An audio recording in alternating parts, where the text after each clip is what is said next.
在晶片制造技术企业，台积电的科技最为先进，尤其是在先进制程晶片方面。例如，台积电用 DUV 光刻机量产7纳米晶片，并率先推出5纳米制程的晶片。在先进制程晶片的产能上，台积电不仅工艺先进，关键是良品率也领先。资料显示，台积电凭借先进工艺的晶片和较高的良品率，拿下了全球超53%的晶片代工订单，稳居世界第一。也正是因为如此，很多国家和地区都主动邀请台积电建厂，但在众多邀请中，台积电仅宣布在美和日建厂。台积电官宣3纳米晶片，时间、效能、订单等消息都来了，信息量大。尽管台积电的晶片制造技术先进，但台积电仍在全力推进更先进制程晶片的研发与制造，现时推出4纳米工艺，并计划于2022年和2024年分别量产3纳米和2纳米制程的晶片。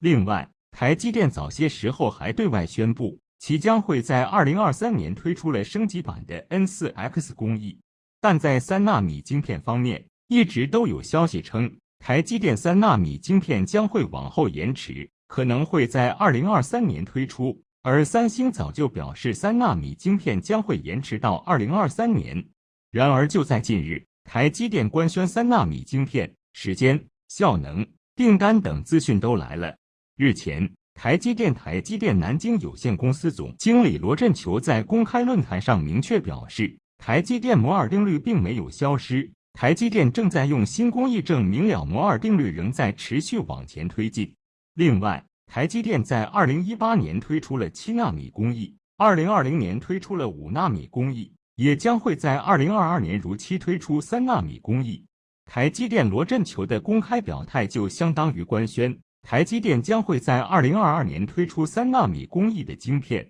而来自供应链的消息也称，台积电将会在2022年正式推出3纳米工艺的晶片。据悉，3纳米工艺是全新节点的工艺，与加强版5纳米工艺、4纳米工艺和 N4X 工艺有着本质上的区别。在电晶体数量方面，其逻辑密度可以提升 1.7 倍，从而带来 11% 的性能提升。功耗方面，3纳米工艺也将实现同等效能下可以降低 25% 到 30%。不过，在3纳米晶片上，台积电仍会采用其市场效电晶体 FinFET 结构。虽然与三星的 GAA 工艺有所不同，但台积电依旧能够实现了超高的效能和良好的功耗表现。在订单方面，台积电还将优先生产制造苹果3纳米 A16 晶片，可能也会有3纳米 M2 晶片，只是高通的3纳米订单是否会转到台积电，现时还无法确定。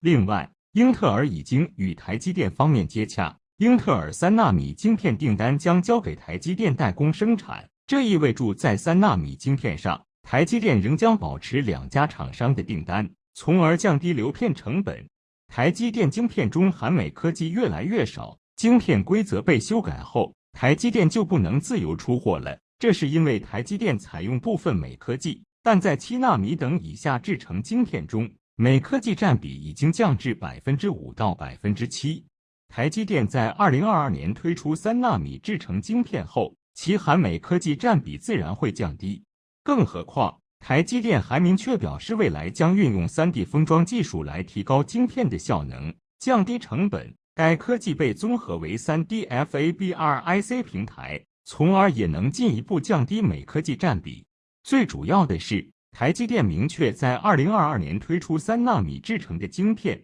这也证实了台积电张忠谋所言，台积电会将先进制成的晶片科技攥在手中，没也不可能掌握全球晶片产业链并打造完整的晶片产业链。因为台积电在美建设的5纳米晶片生产线到2024年才能够量产，虽然三星宣布在美建设3纳米晶片生产线，但投产时间还是一个未知数。